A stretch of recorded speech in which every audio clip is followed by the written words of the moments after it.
Hello everyone, स्वागत है आप सभी का एग्जाम गुरु यूट्यूब चैनल में। दोस्तों, आज इस वीडियो में हम लोग एयरफोर्स 2020 एग्जाम के लिए जीके के मोस्ट इंपॉर्टेंट क्वेश्चंस को सॉल्व करेंगे। ये सारे क्वेश्चन सिलेक्टेड हैं और आने वाले एग्जाम में पूछे जाने की बहुत ज़्यादा संभावना है, इसलिए आप वीडियो को लास्ट तक देखिए। और दोस्तों, अगर आप इन सारे क्वेश्चंस का PDF डाउनलोड करना चाहते हैं तो PDF आपको हमारे टेलीग्राम ग्रुप में मिल जाएगा। टेलीग्राम ग्रुप का लिंक नीचे डिस्क्रिप्शन बॉक्स में दिया गया है।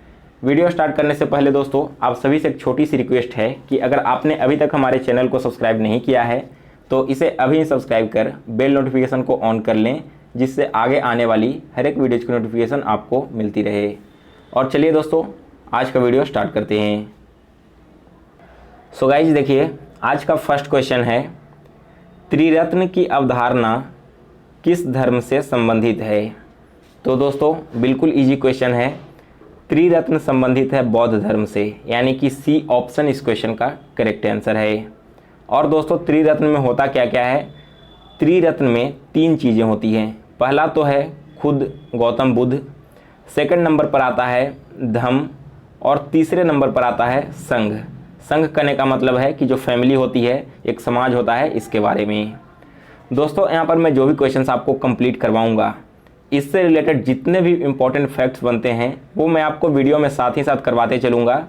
इससे आपको क्या होगा कि जिन लोगों ने ऑलरेडी ये सारे टॉपिक्स पढ़ रखे हैं उनका एक तो रिवीजन हो जाएगा, और अगर आप में से कोई लोगों ने इस टॉपिक को कवर नहीं किया है तो उनका सिलेबस भी कंप्लीट हो जाएगा।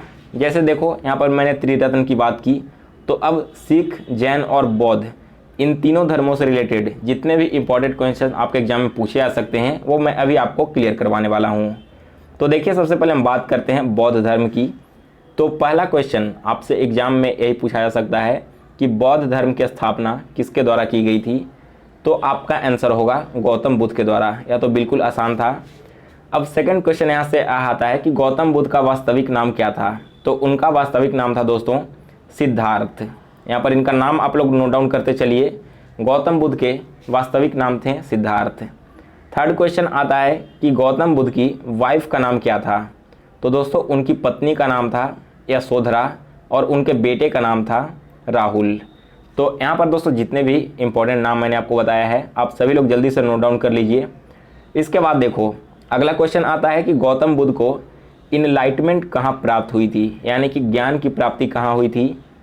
तो यह हुआ था बिहार राज्य के बोधगया शहर में एक पीपल के वृक्ष के नीचे। उस समय उनकी उम्र टोटल 35 साल की थी। अगला क्वेश्चन आता है दोस्तों कि गौतम बुद्ध ने अपना पहला उपदेश कहाँ दिया था। बहुत बार यह क्वेश्चन पूछा जा चुका है एग्जाम में। तो गौतम बुद्ध अपना पहला उपदेश दिए थे सारनाथ में। यह जगह आप लोग याद रखिएगा कि गौतम बुद्ध ने अपना पहला उपदेश दिया था सारनाथ में। इसके अलावा सेकंड क्वेश्चन आता है कि जो बौद्ध धर्म है उस समय लैंग्वेज क्या था बौद्ध धर्म का। तो बौद्ध धर्म का लैंग्वेज था दोस्तों पाली। और एक लास्ट इंपॉर्टेंट क्वेश्चन यहाँ पर कि बौद्ध काउंसिल, बुद्धिस्ट काउंसिल जितनी भी होती थी उससे रिलेटेड। तो पहला जो काउंसिल हुआ था ना, वो हुआ था राजगृह में। यह क्वेश्चन काफ़ी इंपॉर्टेंट है, आप लोग वेन्यू याद रखिए। बुद्धिस्ट काउंसिल सबसे पहली बार हुआ था राजगृह में, सेकंड नंबर पर हुआ था वैशाली में, तीसरे नंबर पर हुआ था पाटलिपुत्रा में, और चौथे नंबर पर हुआ था कश्मीर में। तो इन चारों बुद्धिस्ट काउंसिल को आप लोग याद रखिए। अब अगला देखिए, नेक्स्ट है जैन धर्म। तो आइए देखते हैं जैन धर्म के बारे में कुछ इंपॉर्टेंट फैक्ट। सबसे पहला सवाल तो यही पूछा जा सकता है कि जैन धर्म की स्थापना किसके द्वारा की गई थी। तो आपका आंसर होगा दोस्तों ऋषभ देव के द्वारा। जैन धर्म की स्थापना हुई थी ऋषभ देव के द्वारा। और ऋषभ देव को ही दोस्तों जैन धर्म में पहले तीर्थंकर के नाम से जाना जाता है। जबकि जो महावीर हुए, जिनका नाम फेमस है, आप सभी लोग जानते हैं, महावीर जैन धर्म के 24वें और सबसे अंतिम तीर्थंकर थे। नेक्स्ट है सिख धर्म। तो यहाँ पर इस सबसे पहले आप लोग याद रखिए कि सिख धर्म की स्थापना गुरु नानक देव के द्वारा की गई थी। और अगर आपसे पूछा जाए कि सिख धर्म के सबसे अंतिम गुरु कौन थे, तो इनका नाम था दोस्तों गुरु गोविंद सिंह। इसके अलावा देखिए, एक और इम्पॉर्टेंट क्वेश्चन बनता है कि गोल्डन टेम्पल जो कि अमृतसर में है, इसका निर्माण प्रारंभ किसने करवाया था। तो दोस्तों, गोल्डन टेम्पल का निर्माण स्टार्ट करवाया गया था गुरु रामदास के द्वारा, लेकिन वे अपने जीवन काल में इसे कंप्लीट नहीं करा सकें। इनके बाद जो गुरु हुए, यानी कि गुरु अर्जुन देव, उन्होंने गोल्डन टेम्पल का निर्माण पूरा करवाया था। तो ये सारे फैक्ट आप लोग याद रखिए। चलिए अब आगे बढ़ते हैं सेकंड क्वेश्चन की ओर। सेकंड क्वेश्चन है, मौर्य वंश का अंतिम शासक कौन था? मौर्य वंश का अंतिम शासक, इनका नाम था दोस्तों बृहद्रथ, यानी कि सी ऑप्शन इस क्वेश्चन का करेक्ट आंसर है। देखिए दोस्तों, मौर्य वंश के जो अंतिम शासक हुए बृहद्रथ, इनकी हत्या इनके ही एक सेनापति ने की थी, जिस सेनापति का नाम था पुष्यमित्र शुंग। बाद में दोस्तों यही पुष्यमित्र शुंग ने इनकी हत्या करके एक नए वंश की स्थापना की, जिसका नाम पड़ा पुष्यमित्र डायनेस्टी। तो इतना आप लोग याद रखिए कि लास्ट शासक कौन था और पुष्यशुंग डायनेस्टी जो बनी थी उसके संस्थापक कौन थे। अगला प्रश्न देखिए अब थर्ड नंबर, दास वंश यानी कि स्लेव डायनेस्टी की स्थापना किसके द्वारा की गई थी? दोस्तों स्लेव डायनेस्टी इसकी स्थापना हुई थी, तो दोस्तों करेक्ट आंसर है ऑप्शन ए, कुतुबुद्दीन ऐबक। कुतुबुद्दीन ऐबक ने ही स्लेव डायनेस्टी यानी कि दास वंश या फिर इसे मामुल्क डायनेस्टी के नाम से भी जाना जाता है, इसकी स्थापना की। तो अगर आपसे एग्जाम में पूछ लिया जाए कि मामुल्क वंश के संस्थापक कौन है, तो आप लोग कन्फ्यूज मत होइएगा, मामुल्क डायनेस्टी ही कहते हैं हम लोग दास वंश को। अब देखो यहाँ पर कुछ इंपॉर्टेंट फैक्ट बनते हैं कुतुबुद्दीन ऐबक के बारे में, जिसमें सबसे पहले है कि कुतुबुद्दीन ऐबक को लाल बख्श के नाम से भी जाना जाता था। इसका निक नेम आपको याद रखना है। इसके अलावा दोस्तों कुतुबुद्दीन ऐबक के द्वारा 2 कंस्ट्रक्शंस करवाए गए थे। इसमें से पहला है कुवत उल इस्लाम और दूसरे नंबर पर है 2.5 दिन का झोपड़ा। यह नाम आप लोगों ने सुना होगा, 2.5 दिन का झोपड़ा, जो कि राजस्थान के अजमेर में स्थित है। इसके अलावा दोस्तों कुतुबुद्दीन ऐबक ने ही कुतुब मीनार का निर्माण प्रारंभ करवाया था, लेकिन कंप्लीट होने से पहले ही उसकी मृत्यु हो गई, जिसके कारण वो पूरा नहीं करवा सका और बाद में कुतुब मीनार को इल्तुतमिश ने कंप्लीट करवाया था। तो दोनों आपको याद रखना है कि निर्माण प्रारंभ किसने करवाया था और कंप्लीट किसने करवाया था। इसके अलावा दोस्तों आपसे एग्जाम में पूछा जाता है कि किस शासक की मृत्यु पोलो खेलते समय घोड़े से गिरकर हो गई थी। यह क्वेश्चन ऑलरेडी एसएससी और रेलवे जैसे एग्जाम में कई बार रिपीट हो चुका है। तो कुतुबुद्दीन ऐबक की मृत्यु हुई थी पोलो खेलने के दौरान घोड़े से गिरने के कारण। चलिए अब अगला क्वेश्चन देखते हैं। Next question number 4, Rabindranath Tagore को गुरुदेव की उपाधि किसने दी थी? दोस्तों रविंद्रनाथ टैगोर को गुरुदेव की उपाधि दी गई थी महात्मा गांधी के द्वारा, यानी कि ऑप्शन ए इस क्वेश्चन का करेक्ट आंसर है। इसके अलावा दोस्तों गांधी जी को महात्मा सबसे पहले किसने कहा था? तो यह उपाधि भी गांधी जी को रविंद्रनाथ टैगोर के द्वारा दी गई थी। जब महात्मा गांधी ने 1917 में बिहार में पहला अपना चंपारण सत्याग्रह प्रारंभ किया था, तो इसी के सफल होने के बाद रविंद्रनाथ टैगोर ने गांधी जी को महात्मा के नाम से पुकारा था।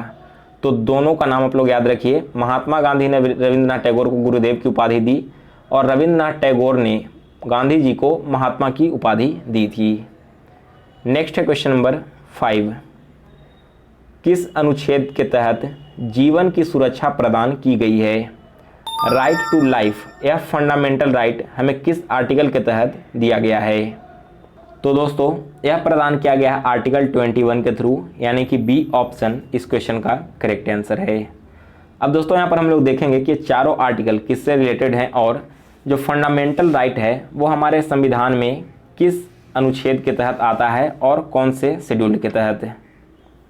अगला देखिए दोस्तों ऑप्शन ए है आर्टिकल 20। तो आर्टिकल 20 क्या कहता है? Right against x post facto law. अब इसे बिल्कुल ध्यान से आप लोग समझिए। आर्टिकल 20 के तहत यह कहा जाता है कि अगर आपने कोई क्राइम किया है और क्राइम होने के बाद मान लो आपने किसी की हत्या कर दी, तो अगर अभी जो प्रेजेंट में किसी की हत्या करने पर जो सज़ा सुनाई जाती है वो आगे चलकर चेंज हो जाता है, फिर भी आपको जो सज़ा मिलेगी ना वो पिछले लॉ के अनुसार ही मिलेगी। ऐसा नहीं है कि बाद में जो लॉ चेंज हुआ उसके तहत आपको दिया जाएगा। सेकंड चीज़ क्या कहता है? Right against double jeopardy article 20 में। इसका कहने का मतलब है दोस्तों कि एक व्यक्ति को 2 बार एक ही क्राइम के लिए कभी भी सज़ा नहीं दी जा सकती है। और तीसरा पॉइंट है आर्टिकल 20 में राइट अगेंस्ट सेल्फ इंक्रिमिनेशन, यानी कि आपने कोई क्राइम किया है तो खुद के किए गए क्राइम का आप गवाह नहीं बन सकते हैं, यह कोर्ट में मंजूर नहीं होगा। अगला आर्टिकल है आर्टिकल 22। तो दोस्तों आर्टिकल 22 के तहत यह कहा गया है कि protection against arrest and detention, यानी कि आपको अगर पुलिस कैद करके ले जाती है, पुलिस पकड़ कर ले जाती है, तो 24 घंटे के अंदर उसे मजिस्ट्रेट के सामने पेश करना होता है और आपको यह हक है कि आप अपने लिए लॉयर नियुक्त कर सकते हैं। नेक्स्ट है आर्टिकल 23। तो यह कहता है दोस्तों prohibition of traffic in human beings and forced labour work, यानी कि आप किसी भी व्यक्ति को फोर्स करके उससे कोई भी काम नहीं करवा सकते हैं। अब दोस्तों इस टॉपिक से एक लास्ट और इम्पॉर्टेंट क्वेश्चन यह बनता है कि जो आर्टिकल 20 और 21 है, इस दोनों आर्टिकल को एब्सोल्यूट आर्टिकल बोला जाता है और इसके पीछे का रीज़न यह है दोस्तों कि आर्टिकल 20 और 21 कभी भी सस्पेंड नहीं होते हैं, यानी कि इसे कभी भी ख़त्म नहीं किया जा सकता है। अगर पूरे देश में इमरजेंसी भी लग गई फिर भी सारे आर्टिकल्स आपके समाप्त हो सकते हैं, आपके जितने और फंडामेंटल राइट्स हैं उसे बंद कर दिया जाएगा। लेकिन जो आर्टिकल 20 और 21 है यह किसी भी हालत में रद्द नहीं हो सकता है। चलिए अब आगे बढ़ते हैं दोस्तों अगले क्वेश्चन की ओर। तो नेक्स्ट क्वेश्चन नंबर 6, भारत के राष्ट्रपति को शपथ कौन दिलाता है? तो दोस्तों भारत के राष्ट्रपति को शपथ दिलाता है भारत के मुख्य न्यायाधीश, यानी कि डी ऑप्शन इस क्वेश्चन का करेक्ट आंसर है। नेक्स्ट है क्वेश्चन नंबर 7, सर्वोच्च न्यायालय की स्थापना कब की गई थी? दोस्तों सर्वोच्च न्यायालय बना था 1950 में, यानी कि बी ऑप्शन इस क्वेश्चन का करेक्ट आंसर है। नेक्स्ट है क्वेश्चन नंबर 8, अरावली पर्वत की सबसे ऊंची चोटी कौन सी है? तो यह है दोस्तों गुरु शिखर, यानी कि डी ऑप्शन इस क्वेश्चन का करेक्ट आंसर है। नेक्स्ट है क्वेश्चन नंबर 9, कौन सी नदी कर्नाटक और तमिलनाडु दोनों राज्यों में बहती है? तो करेक्ट आंसर है दोस्तों ऑप्शन सी कावेरी। कावेरी दोस्तों कर्नाटक राज्य के ब्रह्मगिरी की पहाड़ियों से निकलती है और लगभग 805 किलोमीटर की दूरी तय करके यह आगे जाकर बंगाल की खाड़ी में मिल जाती है। नेक्स्ट है क्वेश्चन नंबर 10, निम्न में से प्राकृतिक उपग्रह का नाम बताइए। तो दोस्तों प्राकृतिक उपग्रह है चंद्रमा, यानी कि सी ऑप्शन इस क्वेश्चन का करेक्ट आंसर है। नेक्स्ट है क्वेश्चन नंबर 11, कंप्यूटर माउस का आविष्कार किसने किया था? तो करेक्ट आंसर है दोस्तों डगलस इंगलबर्ट ने, यानी कि सी ऑप्शन इस क्वेश्चन का करेक्ट आंसर है। नेक्स्ट है क्वेश्चन नंबर 12, कितनी बिट्स एक बाइट के बराबर होती है? नेक्स्ट है क्वेश्चन नंबर 12, कितनी बिट्स एक बाइट के बराबर होती है? तो दोस्तों एक बाइट इक्वल होते हैं 8 बिट्स के, यानी कि बी ऑप्शन इस क्वेश्चन का करेक्ट आंसर है। सो गाइज आज के वीडियो में बस इतना ही। अगर आपको यह वीडियो पसंद आई हो तो इसे लाइक और शेयर करें। अगर आप हमारे चैनल पर पहली बार विजिट कर रहे हो तो इस चैनल को सब्सक्राइब कर बेल नोटिफिकेशन को ऑन कर लें। और जिन लोगों ने अभी तक हमें इंस्टाग्राम पर फॉलो नहीं किया है तो मेरा इंस्टा आईडी आपको स्क्रीन पर दिख रहा है, इस आईडी से हमें फॉलो भी कर लें।